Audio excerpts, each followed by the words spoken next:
Olá, Hola, buenas buenas, noches. buenas tardes. Buenas, estamos aqui mais Esperando o Godot com um invitado muito especial que é esse poeta, isso é interessante, poeta, dramaturgo, cenógrafo, diretor de teatro, guionista, narrador, Julio Fernandes, de la Editoras Invasoras. Como estamos? Muy bien, ¿cómo estamos por Bueno, ahí? estava mirando aqui um pouco sua trajetória, buscava por Google. Google é uma boa maneira Google. de investigar. Buscava Julio Fernandes por Google. Uau! E saiu aqui, bueno, toda essa informação de poeta, dramaturgo, cenógrafo, diretor de teatro, guionista. Bueno, tem aí um currículo com mais de 25 propostas cênicas entre textos escritos e direção, mais de 60 artículos e obras de teatro, pelo menos é contado indicações e prêmios 30 ou mais, creio que mais, e mais. Eu estava mirando, assim, talvez para destacar um pouco, é o prêmio de relato de Vigo Histórico, menção de honor, prêmio Abrente de teatro, texto de teatro, menção de honor também do Teatro Celsites, dos seus 40 anos, e finalista do Prêmio de Literatura Experimental Sporting Clube Russafa, Sala Russafa de Valência. Não? Tem muito vasto. Bueno, buscando um pouco, entrando um pouco em sua alma de poeta, para tentarmos decifrar este momento em que estamos sobrevivendo, não? E seguindo, que é esta pandemia tão larga. Me veio este um fragmento de Calderón de la Barca, que é da vida, não? Na ilusão, na sombra, na ficção. Esse fragmento de Calderón de la Barca, como se contextualiza em los dias ou los meses largos que estamos vivendo? Bueno, da la impresión de que vivimos dentro de un sueño, que no salimos de él, un sueño que nos ha atrapado y que... pero del que de alguna manera somos conscientes, o sea, sabemos que, o creemos que es un sueño. Esto nos hace crear una falsa ilusión, también de que va a ser mejor cuando salgamos de esto. Sim. Tu havia visto algo parecido, por exemplo, cerrar as salas de teatro, os museus, as bibliotecas? No, claro que no. O sea, no, esto no, yo creo que no, nadie se lo esperaba. No. Caray, curioso. Aunque estábamos teniendo algún aviso, pero vamos, no. Algún aviso de que algo podía pasar, porque señales había. Bueno, Bueno, avisos medioambientales que ya con otros virus o con otras cuestiones pues nos ponían en alerta de que íbamos demasiado rápidos y de forma bastante inconsciente. Y luego los movimientos también de ultraderecha pues también eran un aviso, de alguna manera. Exatamente. Te pergunto se tu alma de poeta ha te ajudado a sobreviver tantos meses de incertidumbre, tantos meses de confinamento, tantos meses desta ameaça do vírus, tantos meses com o tema de lives, Claro. teatro abrindo e encerrando. Claro, la poesía relativiza todo, cualquier cosa, incluso el sufrimiento. Es capaz de crear un universo en el cual de alguna forma pues se está por encima de lo físico.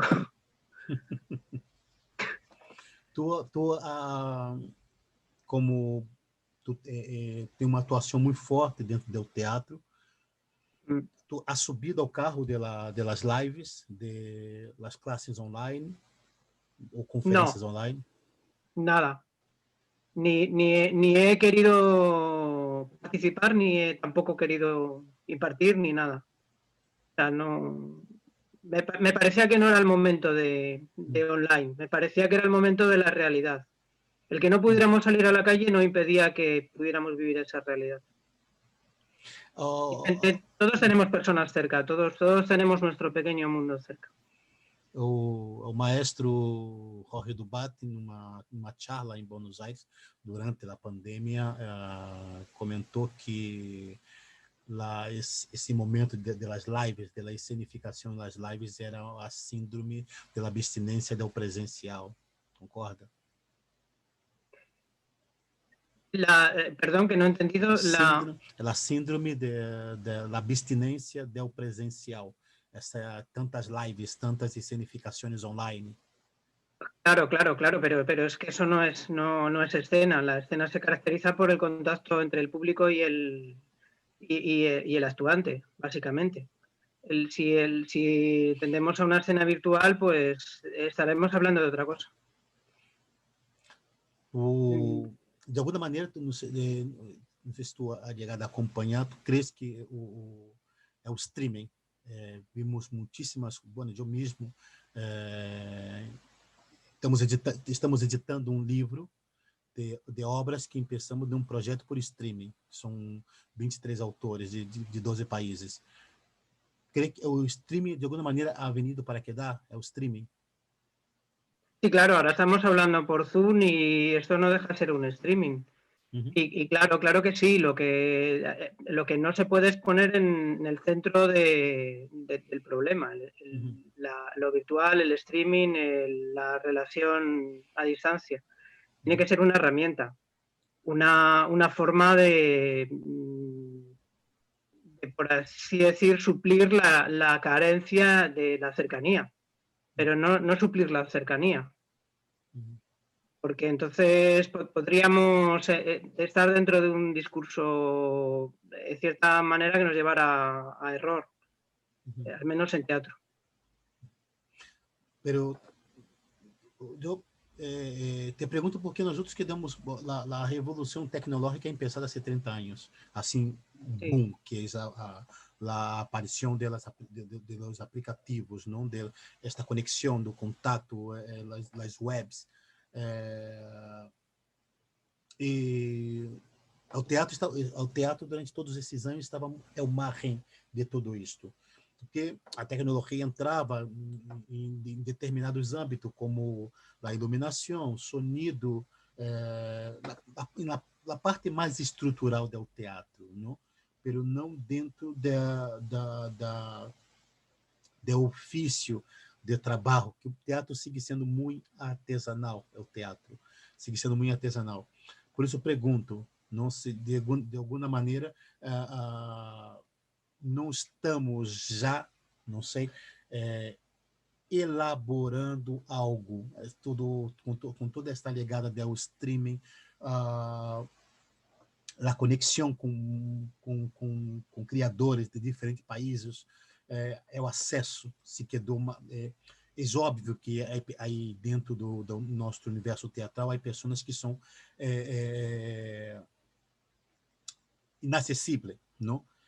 Aí existem os inacessíveis, pero por outra parte sempre há margem e espaço para conexões, para diálogos, para cumplicidades, não? E por isso pergunto, o streaming de alguma maneira ha tenido papel muito relevante dentro deste âmbito da internacionalização.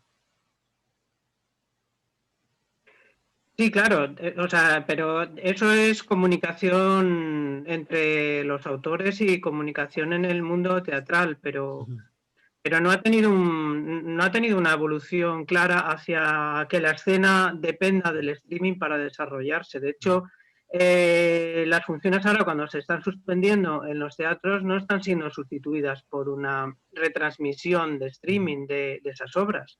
Es decir, claro, la parte positiva es que conecta al mundo teatral, los actores, los intervinientes de ese mundo están conectados, pero no sustituye el hecho teatral. De hecho, se está demostrando que no ha sido capaz en este año que llevamos de pandemia de sustituir ni lo más mínimo. Porque si no, pues hombre, yo estaría encantado de las funciones que se han suspendido de poderlas hacer por streaming, si pudiera, ¿no? Y me pagarían igual, pero es que no es así, no me las van a pagar, ni aunque las haga desde mi propia casa con todo el cariño del mundo. Esa es la cuestión. Vale. O sea, la cuestión es la escena, que yo creo que el streaming no ha entrado, porque de hecho el streaming en la escena ya estaba hace 10 años, o hace 12 por lo menos, que yo conozca. Vale. No es de ahora. Y otra cosa es el boom del Zoom, de las relaciones interpersonales, etcétera, que han afectado al mundo del teatro, y que han afectado, por supuesto, a la impartición de talleres, etcétera. Pero que eso no tiene mucho que ver con la escena. Julio, al menos desde mi punto de vista. Durante la pandemia, había he preguntado a muchísimos criadores, había una expectativa, eu também tinha essa expectativa, de que quando se abriram as salas de teatro, nos depararíamos com obras que abrassem sobre ou a pandemia ou sobre o confinamento. E quando aqui em Barcelona especificamente, as salas quando abriram, não he visto nenhuma obra falando sobre confinamento e pandemia tampouco. Pero a realidade é que é muito pronto. É muito pronto. Crees que daqui a alguns meses, daqui a algum ano, as salas estarão programando obras que estarão retratando, reflexionando sobre esta temática e sobre esse processo que que vivimos aún, estamos seguindo dentro aún? Posiblemente, pero lo más interesante de la pandemia no es la pandemia, sino la post-pandemia. Y eso es lo que está ocurriendo ahora. Es decir, el problema, a pesar de toda la desgracia de los muertos y de la falta de trabajo en muchos casos y todas las consecuencias que ha traído la pandemia, desde mi punto de vista, lo crítico, lo que puede marcar un punto de inflexión está por llegar. Es decir, no sabemos qué va a pasar. Y como actores que intervenimos del presente, nos va a costar relatar el presente si no hacemos ficción, si no hacemos ciencia ficción. Es decir, para hablar de la pandemia con propiedad es muy pronto, sobre todo de los efectos de la pandemia. No se puede hablar de los muertos en las residencias y de cuestiones muy próximas que han ocurrido. Pero lo de cuestiones más gordas o por ejemplo, el deterioro medioambiental, ¿en qué medida va a seguir produciéndose y qué relación tiene eso con esta pandemia y con otras muchas que van a venir? Eso todavía es ciencia ficción. Entonces necesitamos tiempo. Y eso es de lo que van a abordar muchas obras de teatro, considero yo. Perfeito. Vamos entrar pouco mais, vamos nos adentrar pouco mais dentro sobre o tema do teatro. Bueno, temos sempre como referente o teatro, pelo menos aqui em Barcelona, o teatro argentino, o teatro de Buenos Aires especificamente, e sempre escutamos comentários sobre a escritura teatral, a dramaturgia, que hay poucos que hay poucos dramaturgos, que se produz poucos textos, pero creio que nesta últimas 2 décadas, especificamente a última década, creio que a dramaturgia, a escritura teatral ha ganhado muita visibilidade na escritura teatral. Eu penso que vivemos um momento, não vivemos uma década onde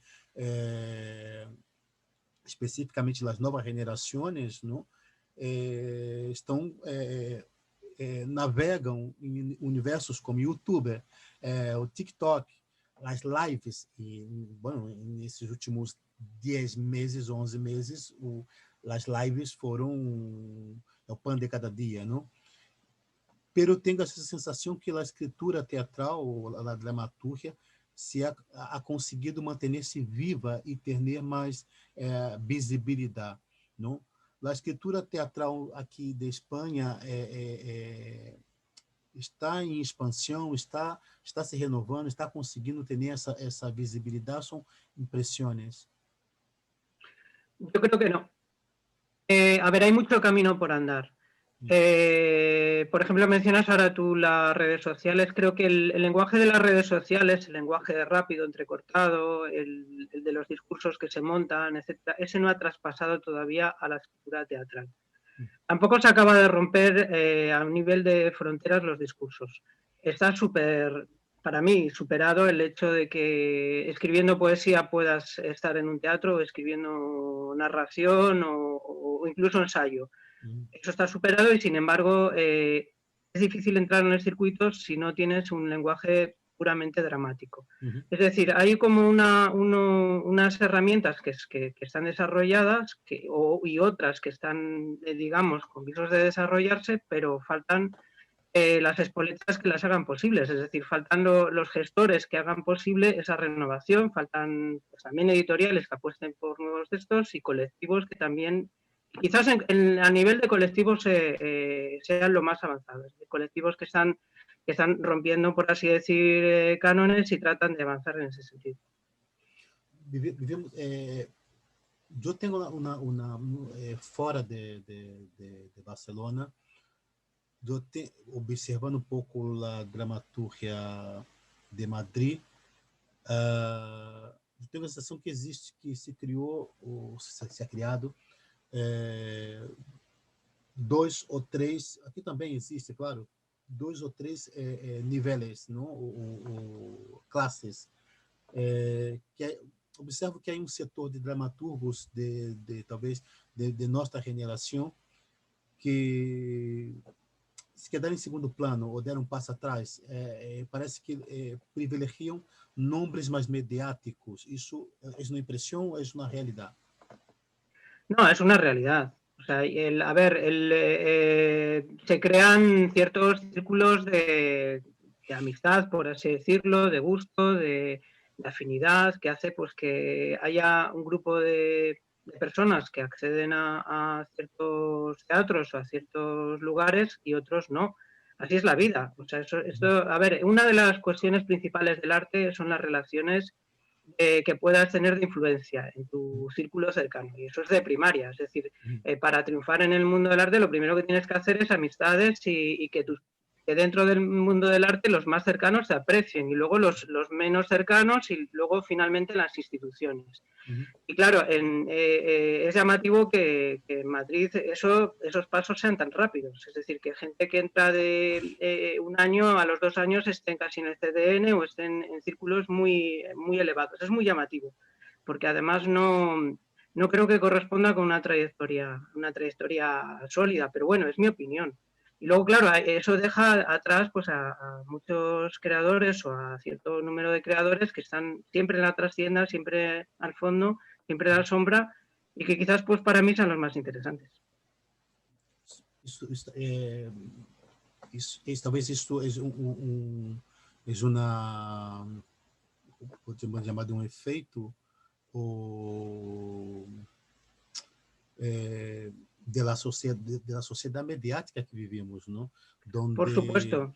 te chupam como naranja e te tiram depois. A minha reflexão vai se esses dramaturgos, daqui a 10 anos, vamos ver esses dramaturgos em cena. Aqui vai minha pergunta. Hombre, no lo sé. No lo sé. Es que aquí hay un problema de gestión. Y eso también es política. Es decir, en el momento que la gestión política en Madrid, por ejemplo, pues se convierte en una gestión en cierta manera conservadora o que aparenta ser progre o que aparenta ser de determinada línea, pero que en el fondo apuesta por una concepción del drama o de la comedia o del teatro de cierta manera muy burguesa, pues va a ser complicado. Va a ser complicado. Y como digo, esto tiene que ver, en esto influye muchísimo el cariz político de quienes gestionan la cultura. nosotros como creadores muchas veces estamos supeditados a ellos en este ámbito. La Karma Portacelli, que 2 ou 3 dias, que talvez 2 dias, na entrevista aqui ao diário La Vanguardia, tem corrido uma frase que diz que a cena madrilenha ha estado mais viva em estes anos porque ha sido mais diversa. Hombre, Carmen la echaron de Madrid y ahora está en Barcelona Sí, y para mí es una persona muy válida y que quizás sea de las pocas voces en España que dice las cosas como las piensa y además con mucha razón, con mucho análisis.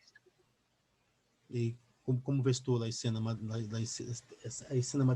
Ela tem essa diversidade? No, la veo bastante plana. O sea, es verdad que hay brillos y hay momentos y hay apuntes, pero la verdad es que la veo bastante plana. O sea, sigue el rumbo marcado desde hace tiempo, y cuando se ha querido marcar otro, como cuando estaba Feijóo en el Matadero, como la propia Portacelli, pues enseguida se ha retomado el otro rumbo. O sea, no se ha querido apostar demasiado por ese porque no se entendía y porque hay gente muy reaccionaria que se opone a él. Vale. Eu estava pensando aqui, não é só a cena de Madrid, eu observo essa...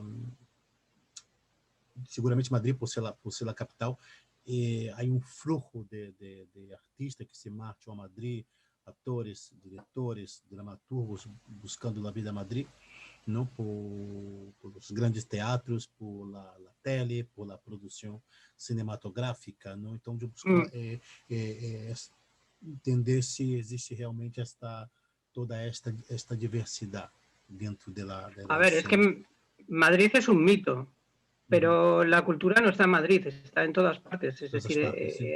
hay una complejidad cultural en España muy diversa y las periferias son muy interesantes. De hecho, creo que se está produciendo más cosas en la periferia, incluso en la periferia de Madrid, que en el propio Madrid. O sea, Madrid es un corsé ahora mismo. Creo que está dificultando más la creación que apoyándola. Yo no me iría a Madrid ahora mismo. Observando pouco a cena, comparando pouco a cena madrilenha e a cena catalana, eu tenho a sensação que os autores madrilenhos, o teatro madrilenho, tem um cordão umbilical, uma conexão com clássico, com os clássicos do teatro espanhol, como Calderón de la Barca, Lope de Vega, não? Teatro da época de ouro, não? Que creio que é importantíssimo que nas escolas de arte dramática os alunos conozcam a história do teatro, seja espanhol, seja do teatro a nível mundial, não? Quais são os referentes contemporâneos do teatro madrilenho e do teatro? Porque eu vivo a Catalunha há mais de 15 anos e minha observação com o teatro catalão mira ao teatro argentino, porque tem fluxo de dramaturgos argentinos que vêm a Barcelona como docentes para impartir classes de escritura teatral, de dramaturgia, não? Alguns deles eu conosco desde Buenos Aires e tenho uma relação muito próxima com alguns, não? E então veio essa diferença de que a dramaturgia catalana está muito conectada à dramaturgia argentina, não? E de Madrid, como funciona? Quais são os referentes? E aproveito para perguntar também dos referentes do teatro também. A ver, yo no vivo en Madrid desde hace 25 años, por lo menos. Tengo muchos amigos en Madrid y voy muy a menudo, pero la verdad es que no puedo hablar mucho. Yo conocía el ambiente de las salas alternativas en su época, o sea, estuve muy cercano pues a Cuarta Pared, a Triángulo, etcétera. Y claro, pues entonces eran los tiempos del surgimiento pues de Rodrigo García, por ejemplo, más tarde de Lidl o antes de Mayorga, etcétera, pues los boom, ¿no? De esa época. Creo que todo eso ahora no es comparable. No, creo que los referentes en Madrid son diversos, posiblemente, o sea, no es lo mismo hablar del teatro del barrio, donde es un teatro muy documental y en cierta manera muy, por decirlo de alguna manera, muy de corte más experimental con el texto que hablar, por ejemplo, con el teatro, con lo que se hace en el teatro español o con otros teatros, y que, bueno, habría que ver caso por caso. Es que Madrid también es muy grande. Evidentemente tiene un peso en Madrid más lo clásico, lo puramente dramático, lo hasta cierto punto burgués, y no sé muy bien ahora qué es lo que está pesando, qué es lo que está influenciando de verdad en el teatro en Madrid. En mi teatro, pues es que no sé decirte nombres. Bueno, nombres de teatro, Schuzenegger, por ejemplo, o, bueno, no sé, el teatro argentino que lo conozco algo, empiezo a conocerlo algo ahora. Por ejemplo, Chabó, que me gusta mucho. Y bueno, pues a mí lo que me gusta es leer poesía, leer novela, leer todo, y entonces pues y sobre todo mirar la realidad. No encuentro tampoco que haya una influencia más allá de Beckett, por supuesto, o de Pinter, o de gente que sí que es verdad, o de Kafka, que en su día pues me influenció muchísimo, ¿no? Esa manera de entender la realidad desde un surrealismo brutal y que hace que podamos transformarla a nuestro antojo bueno, y desentrañarla sobre todo. Levamos, já não sei, talvez que levamos mais ou menos 50 anos falando do teatro, da crise do teatro, o teatro pós-dramático, não? O teatro pós-dramático, a crise do teatro, é uma fantasia? A ver, cuando se realiza, cuando se escribe, cuando Lehmann escribe la teoría del teatro postdramático, lo que está intentando decir es que hay una ruptura con el drama en la que la jerarquía del texto ha acabado.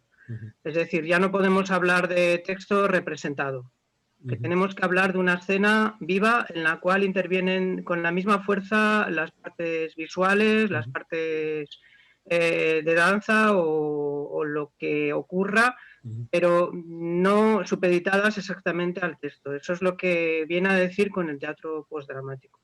Y creo que en ese aspecto acierta. Lo que pasa es que, claro, meter dentro del saco de lo postdramático absolutamente a todo, pues me parece injusto. Porque ya ese adjetivo se ha quedado, por así decir, como un saco en el cual cabe todo. Como a crise do teatro, não? Décadas se passaram e sigue eu creio que o teatro se renova sempre, não? Claro, además de lo postdramático, a ver, postdramático era lo Dada, y postdramático también es el propio Beckett y cualquiera que escribiera en los años, a partir del siglo XX, a principios del siglo XX, Artaud, más postdramático que Artaud. Claro. Es decir, en el momento en que no quieres hacer de la escena algo más real que lo que tradicionalmente se entendía como ficción, es decir, teatro igual a ficción, pues eso ya de por sí está más allá del drama. Pero es que eso se viene haciendo desde hace mucho, es decir, no se hace ya, no se hace en el siglo XXI, se hacía en el siglo XX y se hacía también antes. Y ahí, en el medievo también se hacía. Y los griegos también lo hacían, en cierta manera. Entonces, bueno, ¿qué es postdramático, qué no es postdramático? Y es una discusión un poco, no sé, tautológica, no le veo sentido. Pergunto porque durante toda a pandemia, de março a creio que agosto, que foi quando paramos um pouco com as lives para desconectar, foram mais de 60 charlas e para mim é curioso que uma pequena parte dos criadores, autores, não conseguiam ler. não conseguiam trabalhar. Pero uma grande parte, ou grande maioria de los criadores que passaram por la charla, que eram os conversatórios na época, estavam lendo os clássicos, incluso eu estava lendo, sentiu na necessidade de ler os clássicos. Dizem, não sei, eu quando hacía psicanálise dizia que sempre buscamos no passado para entender o presente, não? Ou o futuro também. Então buscava essa pergunta e houve esse debate sobre se estávamos, se volvemos ao clássico, por que todo esse debate do pós-gramático, se estávamos com uma necessidade espiritual ou visceral de alimentar-nos, beber de los clássicos, não? E saiu esse debate. ¿Qué has leído tú durante la pandemia? Pues vamos a ver. Pues me he leído a Ángel Valente, me he leído a, pues no sé, sobre todo poesía y textos que tenía que estaba pensando en publicar en Invasoras. Y bueno, pues de los clásicos, pues estuve releyendo partes del Quijote también porque me interesaba. Sí. Y bueno, pues no sé ahora decir. Quijote, bueno, quem foi Javier Daut estava lendo todas as obras de Borges durante a pandemia. Sí. Curioso. Bueno, entrarei sobre, hablando um pouco sobre, perguntei o que tu estava lendo. Como tu tem um currículo tão extenso entre a dramaturgia, a poesia, a direção teatral, o próprio guion, a narrativa, a escenografia, me pergunta que busca, não?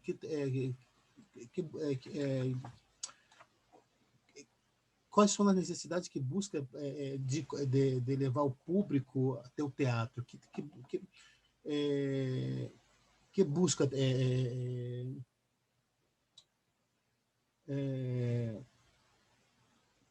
que reflexões, que propostas, que ideias busca colocar com suas propostas de teatro? Pues, a ver, para mí lo fundamental es la relación del ser humano con la sociedad o con el mundo en el que vivimos. Y buscar un posicionamiento ético y que el teatro sirva para ahondar en ese posicionamiento. Es decir, que el teatro pueda servir para modificar algo las cosas, aunque sean en un plano algo utópico, pero por lo menos que yo me lo crea, que yo pueda pensar que eso cambia algo, el alma de algunos espectadores que vayan a ver las obras. Y en ese aspecto, pues creo que la palabra es muy importante, pero también es muy importante todo eso que ocurre en escena y que la palabra pues no llega a ello con toda la fuerza que quisiera. Para mí es muy importante la poesía, claro, la poesía en escena que no solo la palabra, que es la imagen, que son las esculturas o que son todo aquello que tiene que ver con la acción poética. Artaud uma parte das obras de Artaud vai estar escrito mientras ele estava confinado em sanatório, hospital para psiquiátricos, não? Eu escutado uma vez na charla alguém comentar que os criadores eram loucos, os esquizofrênicos, não? Por que necessitamos essa loucura que nos hace embarcar em fazer teatro? La locura y el teatro.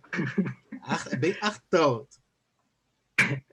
Claro, a ver, En cierta manera, a ver, si lo que tratamos es de reflejar la realidad o tal y como la vemos, posiblemente sea una visión bastante parcial y bastante modesta.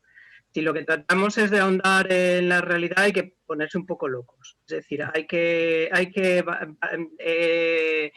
quitarnos los prejuicios, no solo, digamos, con respecto a los demás, sino también con respecto a la propia sociedad y también con respecto a nosotros mismos. Es decir, que hay que aprender a mirar siempre de una forma nueva y de una forma inédita. Y en eso consiste la locura. En la locura en arte, por así decir. Por eso las personas más arriesgadas o que más incomprendidas suelen tener una visión más acertada de la realidad. Por ejemplo, el ejemplo clásico de Van Gogh, ¿no? que, que en su época pues era un loco, en cierta forma, o Artaud Exatamente. mismo, que era Sim, sim. considerado loco, pero solamente porque miraban la realidad de una forma distinta. Sim, sim. Então complicaria um pouco mais. Tem aquela famosa frase de Beckett que diz: dá igual, prove outra vez, fracasse outra vez, fracassa melhor. Esta é a melhor tradução de nosso ofício? Estoy de acuerdo, sí. Por quê?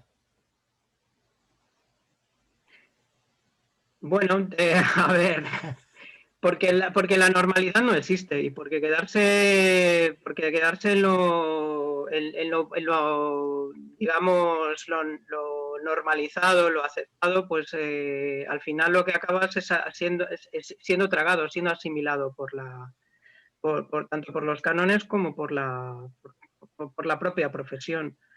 Esto es una carrera de fondo, no es una carrera de llegar cuanto antes a una meta. Esto es una carrera vital. Para mí el arte tiene que ver con la vida. Entonces, es una cuestión en la que durante toda la vida, durante todo el tiempo que estamos aquí, vamos a tener que hacer arte. Y eso se nos tiene que meter en la cabeza. Que no podemos dejar de hacerlo y que además no es una cuestión de lograr cosas a corto plazo, sino de lograrlas a medida que las vayamos consiguiendo y durante todo el tiempo que podamos. Esa es y en ese trabajo, pues evidentemente tenemos que alejarnos de la media, de lugares comunes, de visiones tópicas, etcétera. Significa também que isso significa que eu falava de loucuras sobre o risco de nosso ofício. Não sei donde escuchado que o teatro algumas vezes está imerso em um diálogo real e absurdo. Sí, sí, por supuesto.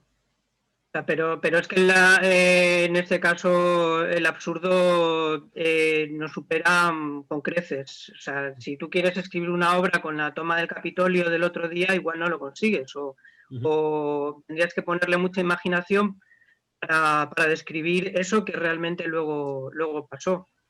El absurdo nos ha superado por distintas circunstancias, pero el absurdo es muchísimo más auténtico que el absurdo que podamos imaginar.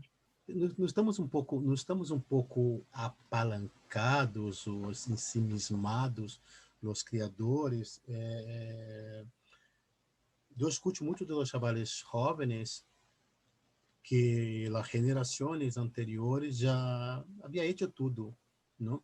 Talvez eles se tenham essa observação, talvez por o festival de Woodstock, talvez por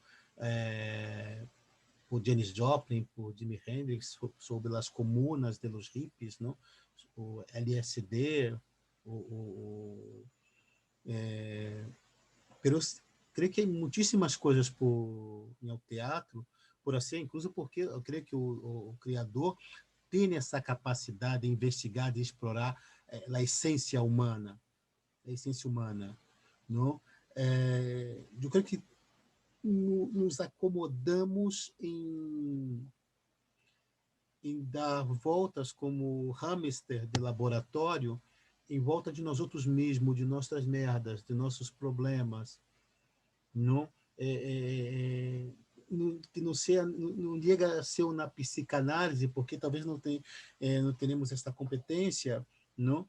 para profundizar mais. Algumas vezes vou ao teatro e tenho a sensação de que estão tentando profundizar em um tema, pero que não chegam.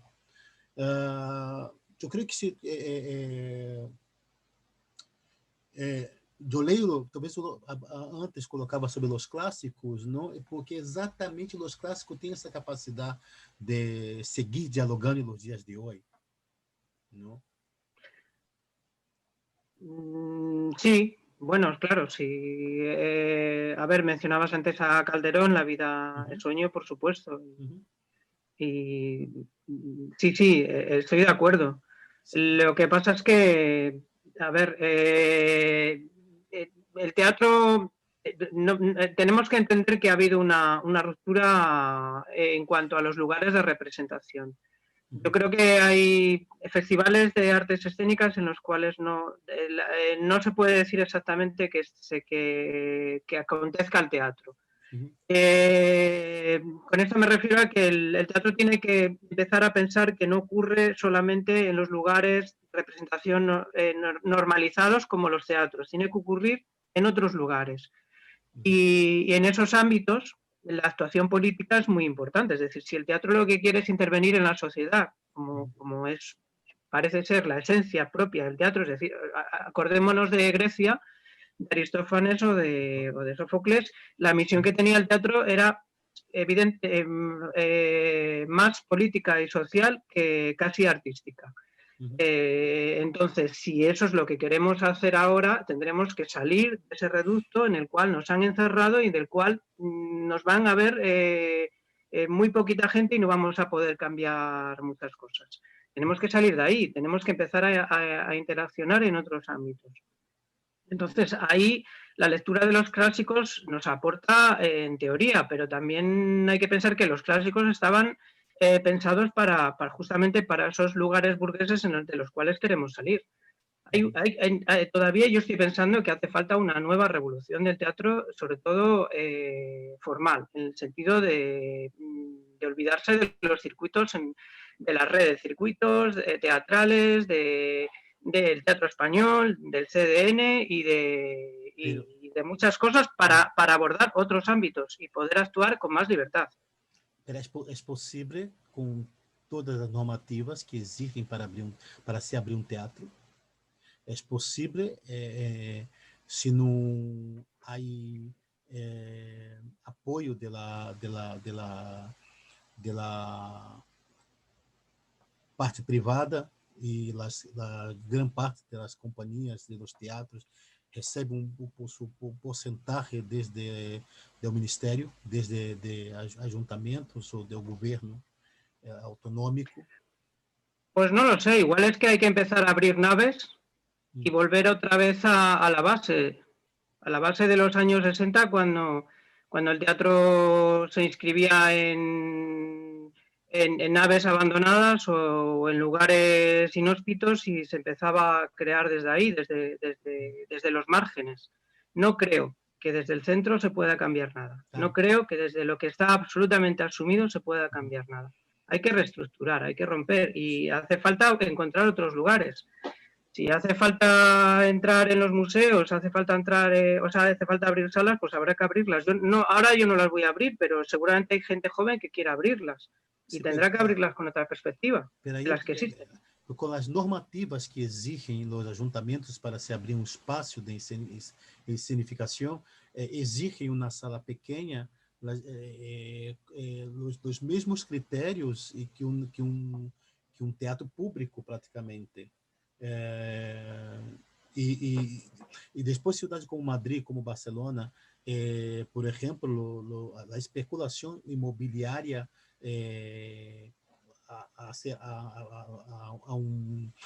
corroborado para cerrar muitos teatros, muitas salas, porque o setor, se não há subvenção, é impossível, porque cada vez mais está mais precarizado. Não? Estou tentando por onde começamos a ser este câmbio, porque também por a classe também, a classe teatral se emburguesou muitíssimo. Dificilmente tu encontrará atores ou diretores, dramaturgos, agora, por exemplo, vendo o teatro argentino, não, que um diretor, um dramaturgo, uma companhia abre uma sala e essa sala, ademais de programar espetáculo, essa sala imparte classes de teatro, se transformam em escolas de teatro, não?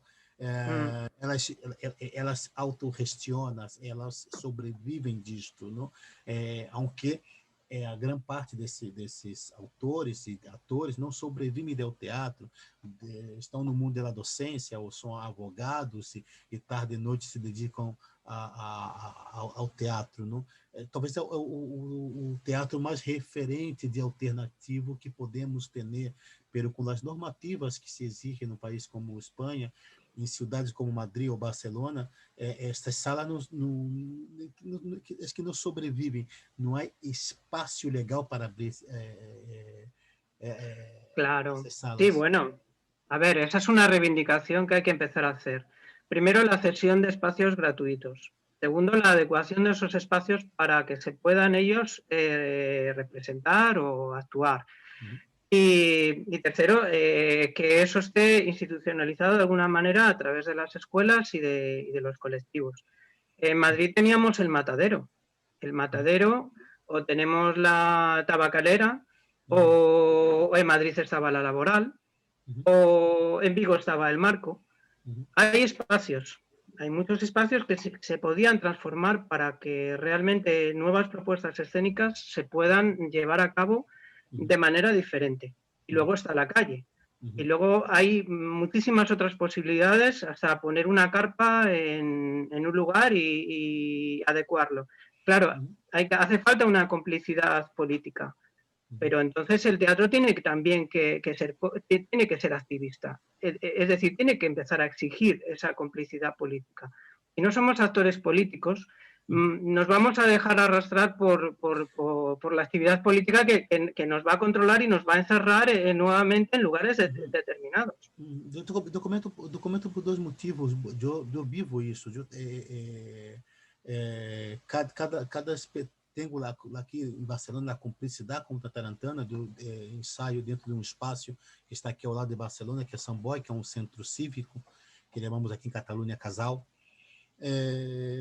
Então não tenho muitos problemas pero eu creio que é necessário abrir teatro de forma de cooperativa, onde companhias ou artistas sejam cooperantes para abrir um espaço onde cria possibilidades para novas propostas, não?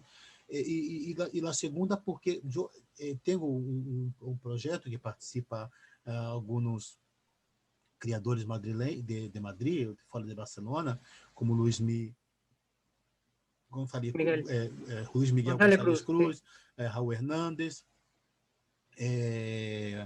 Oscar Galán, Nani de Julián, entre outros, que é o coletivo ibero-americano de criadores cênicos, onde participam criadores de 12 países, e é muito complicado, porque uma proposta que criar o coletivo foi uma maneira de tentar buscar cumplicidades para editar esse material, porque é necessário, pero agora mesmo nós conseguimos o apoio de uma universidade em México, um projeto que começamos em 2019, que foi quando apareceu a ola do fascismo, a legada de Trump, aqui em Europa também, Brasil, Bolsonaro, resolvemos escrever 23 obras, cada autor decidiu escrever um texto desde um subtítulo de Terror e Miséria do Terceiro Reich de Brecht, que o livro se chama Um Vuelo sobre o Terceiro Reich,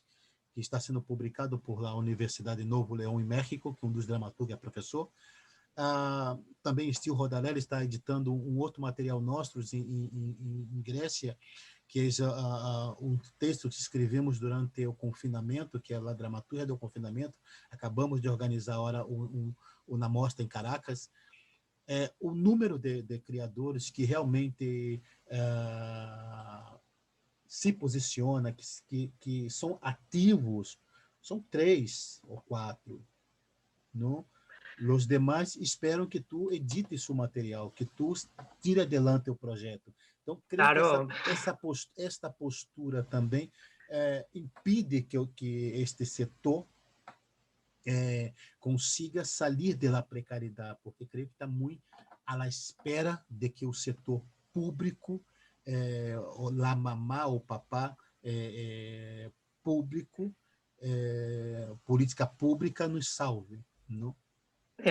Bueno, sí, a ver, existe, bueno, dentro en el mundo de la dramaturgia, pocos viven de la dramaturgia, es decir, la mayor parte... del teatro, está muy precario el mundo del teatro. Claro, entonces si eres funcionario de secundaria, por ejemplo, o tienes otro trabajo, pues evidentemente tus luchas vas a preferir que las hagan otros, no las puedes hacer tú. Y luego también el hecho de que ser activista pues es complejo y no todo el mundo está culturalmente pues preparado ni quiere. Nosotros somos activistas porque nosotros tenemos otro trabajo para nos mantener. Pero sí, bueno, sí, claro. Eso nos da margen para sermos independientes también. Claro, pero sí, bueno, son las dos cosas, claro, pueden ser las dos cosas, que un trabajo te dé margen para ser activista o también claro, que te acomode y que no puedas, que realmente no quieras serlo porque no quieras correr ese riesgo. Lo que apuntabas antes de las cooperativas o me parece muy interesante porque es algo que no se ha experimentado suficientemente en España. Es decir, que 10, 12 creadores escénicos se junten para alquilar un espacio, que la autogestionen ¿sí? y que sea su lugar de investigación no está suficientemente explorado. Não, sim. Com 100 euros ao mês não sei, de 8 coletivos de artistas, de companhias ou de criadores teatrais, te pagam um espaço, mantém um espaço. Se mantém um espaço. Agora, esse espaço exige gestão, esse espaço exige que tu esteja limpando, exige que tenha uma vaga claro. De quadro, que existem algumas normas, isso é importante. Isso é importante, algumas normas. Mas eu creio que se tem que arriscar. Aí está também o tema, primeiro, reivindicar, eliminar algumas normativas que não servem para nada. Lo contrario, que impide la creación de esos espacios. Claro, a ver, el tema ahí entramos en el tema también de las residencias, del claro. Por qué tantos teatros en España no tienen compañía estable. Ese es un problema gordísimo, porque si por cada teatro en cada provincia, en cada lugar de España hubiera una residencia, te aseguro que pocas compañías tendrían excusas para no crear. Y además habría una cuestión importante, que es la descentralización. Es decir, animaríamos a gente de la escena a vivir en Zamora, por ejemplo, en el teatro principal, porque el teatro principal les deja el salón para ensayar y los hacen compañías residentes, con lo cual animamos la vida cultural de una pequeña ciudad y además posibilitamos que una compañía que seguramente está mal viviendo en Madrid o en Barcelona pueda tener una vida digna en una pequeña ciudad. Es un ejemplo, ¿no? Pero es que de esos pequeños ejemplos está lleno el mapa de España. Claro. Es decir, es que bastaría un cambio de política cultural para que eso fuera posible. Fomentar como se fomenta la televisión pública. ¿No? Fomentar el hecho de que esto esté lleno de pequeños puntos marcados en el mapa, en los cuales, en vez de grandes desiertos, como es, por ejemplo, Castilla y León, o otras zonas, pues que haya siempre puntos donde realmente estén ocurriendo cosas desde la creación y no solo desde la representación. Porque lo que se ha favorecido en España es la representación de obras, que eso no es la creación. La representación de obras significa que tú contratas a una compañía, le pagas un caché en un teatro, monta la obra y se marcha, pero no forma parte de la vida cultural de esa ciudad. La creación, sin embargo, implica una cuestión bien diferente, que la compañía se instala en un lugar, empieza a investigar sobre un determinado asunto y finalmente llega a una representación o a una puesta en escena. El proceso es muy distinto. Y creo que no saber diferenciar una cosa de la otra es penoso, por decirlo de alguna manera. Isso é importante porque que tu está colocando, porque isso é um debate que já organizamos aqui há tempo sobre as companhias se transformaram em grandes laboratórios. As companhias são as cozinhas, são onde se cria novas propostas, novos linguagens. Lá, o teatro público que devia recolher ou recorrer a essas ideias, estas propostas, estas companhias. O teatro público se transformou em uma vitrina do teatro, podemos dizer, burguês, ou teatro mais comercial e de criadores mais mediáticos. Não? Então, a pergunta, qual é a função? Qual é o papel do teatro público? A ver, el teatro público tiene que ser un crisol, una muestra y un lugar para la investigación de lo que ocurre en las artes.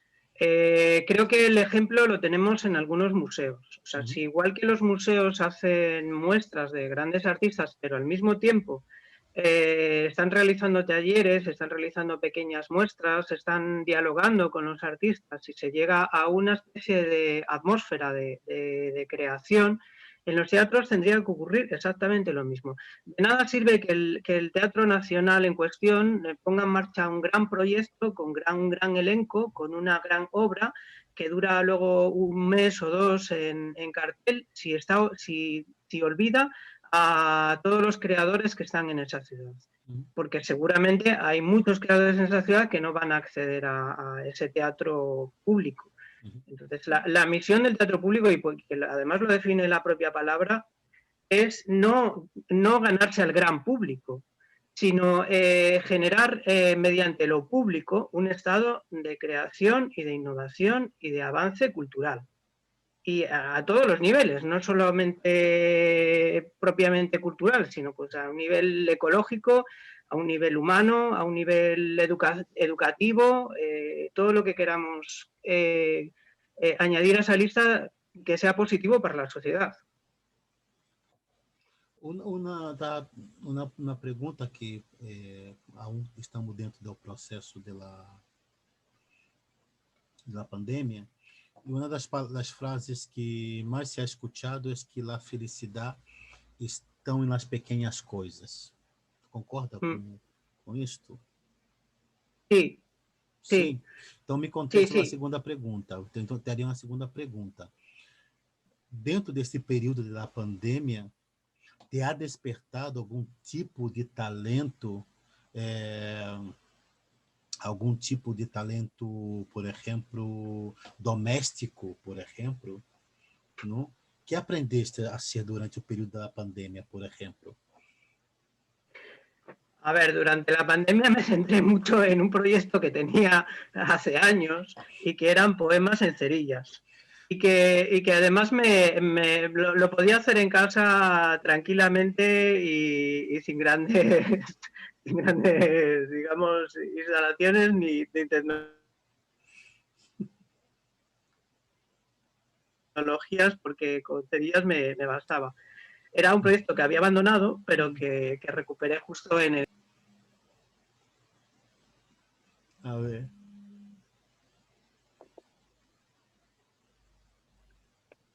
Que me estaban llamando, perdón. No, tranquilo. Por eso. Bueno, pues... semana passada entrevistado, charlado com um dramaturgo de Argentina, é o Jerônimo Búfalo, que é professor, é docente também, e uma das coisas que ele aprendeu foi a ser maçapã. Se tornou um expert em maçapã.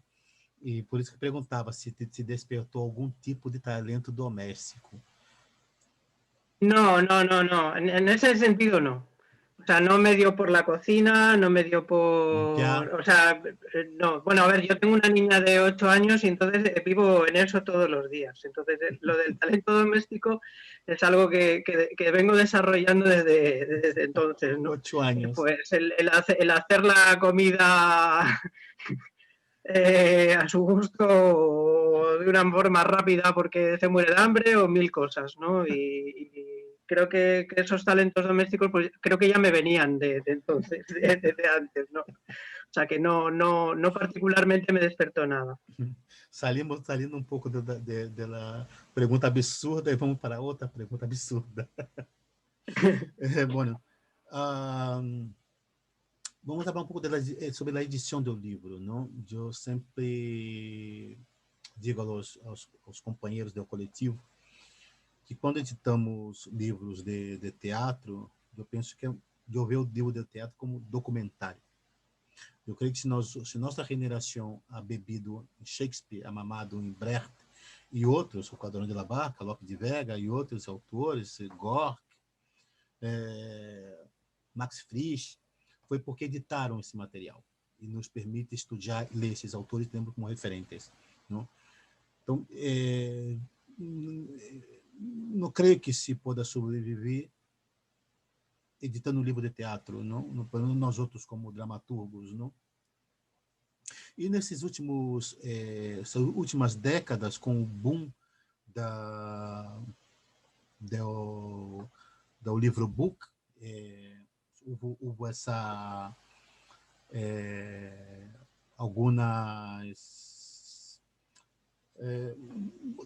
alguns espertos que decretaram que o livro em papel desapareciam, podemos dizer assim. E o livro ha sobrevivido, não, com toda tecnologia, o livro de papel ha sobrevivido. Se lá literatura não já é complicada, né? Teatro é mais a um, não? Editar teatro é para poucos. Sí, editar teatro es para pocos. Y realmente... E a segunda pergunta, aproveite a segunda pergunta. Se editar livro de teatro é um ato de resistência política. Hombre, claro. Ahí le has dado. Es que eso es obvio. O sea, porque vas en contra de los tiempos. Y además empiezan a odiarte cuando realmente lo haces compulsivamente, como es mi caso. Yo publico teatro por llevarles la contraria a todos esos, entre comillas, bueno, iba a decir un adjetivo, no lo voy a decir, pero anclados en un lugar en el cual parece que nada es inamovible. Y aunque el libro teatral tenga muy poca trascendencia, se publiquen, o sea, se editen pocos ejemplares, se alcance a poca gente, lo cierto es que es transgresor por el hecho mismo de publicar en papel aquello que se quiere poner en escena, con lo difícil que está ponerlo en escena.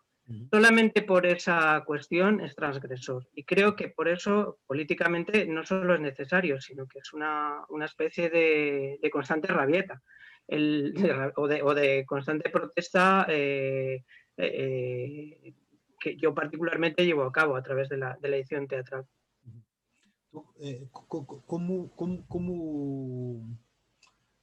Como é o panorama da edição de livros? Não sei se tu pode me passar essa informação a nível de Espanha ou, não sei, a nível de tua região, não sei.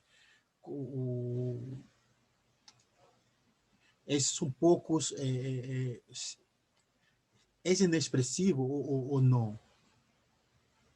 A ver, el circuito está muy limitado, la distribución es muy mala, vender libros de teatro no se venden, pero creo que si ponemos el foco en la comercialización, mal vamos. O sea, yo no puedo aspirar a vivir de esto. O sea, no puedo aspirar a vivir de la edición, ¿no? Ya es algo que cuando empecé con esto no aspiraba a vivir. Lo único que aspiro es a que se respete el trabajo. Es decir, que se comprenda la labor. Y que, bueno, pues que en cierta manera pues que nos permitan o que podamos seguir adelante, pero no se puede tener una visión comercial de la edición de teatro. Hay que tener primeramente una visión artística y una visión de intentar encontrar dentro del lenguaje teatral nuevos lenguajes. Esa es la cuestión para mí principal. Y a partir de ahí que salga lo que tenga que salir. que siempre salen cosas buenas, porque siempre con esa perspectiva van a salir cosas positivas, nunca se va a ir para atrás. Sabe mais ou menos o porcentagem de edição em Espanha de livro de teatro? Corresponde a quantos por cento da linha editorial, no caso como literatura? Tem mais ou menos uma Hombre, ideia? muy poco. Pues si hay 100 editoriales de poesía, pues hay 2 o 3 por cada 100 de poesía hay 2 o 3 de teatro.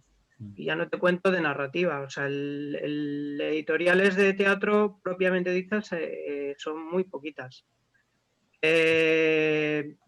A pesar de que es un mundo, el del teatro, ahora mismo, para mí, en plena evolución y que va a dar mucho que hablar, es decir, porque hay una renovación también literaria que tiene que ver con la nueva escritura dramática. Para mí, igual que la hubo en poesía, pues la está viendo ahora en teatro. Pero no corresponde con la realidad editorial, es decir, sigue siendo algo muy minoritario. Eres optimista. Sí, claro. A ver, yo soy optimista en el sentido de que bueno, de que todo lo que se hace con cariño al final tiene su repercusión. Aquí no se trata de hacer grandes cosas, son esas pequeñas cosas de las que hablábamos que dan la felicidad y que hace que cada libro, pues que sea un pequeño tesoro. Tu comentava sobre que está vindo novas propostas da linha de propostas de escritura. Tu se arriscaria de dizer alguns dos nomes que tu vê que estão, tu vês o futuro? No, no me arriesgo porque no, tampoco, a ver, tampoco es mi labor. Yo creo que es una cuestión esa, la de los nombres, que creo que cada uno se tendrá que defender a sí mismo, por así decir, Claro. y bueno, pues seguir su camino. Yo creo que todos los que han publicado, que estoy publicando en Invasoras, pues tienen ese punto de querer contar algo distinto y de otra manera, o la mayor parte, vamos. Para finalizar nossa charla, eu gostaria que tu me contestasse uma coisa. Se imagínate que te gira e se encontra com um extraterrestre. O que diria a esse extraterrestre sobre o ano de 2020? A Espanha de 2020. La España de 2020 es la que hemos pasado ahora, es la que acabamos de pasar. Estamos. Vale. Bueno, pues le diría que no, que sea indulgente cuando cuente la historia de 2020 en su planeta y que se fije en los detalles, digamos, menos llamativos, como el silencio en las calles que hubo durante algún tiempo y la escasa contaminación, o de pronto los pájaros que había por todas partes, o el cómo la gente se quedaba mirando las nubes, ¿no? Y bueno, que no viera la tele, por supuesto, que no que no contara el 2020 a través de las noticias, porque no iba a entender nada. Bueno, Julio Fernandes, dramaturgo, diretor, escenógrafo, poeta, guionista, narrador, hombre de teatro. Muchísimas gracias por tu participación en nuestra charla Esperando Godot. Gracias a ti, gracias a vosotros. Un abrazo.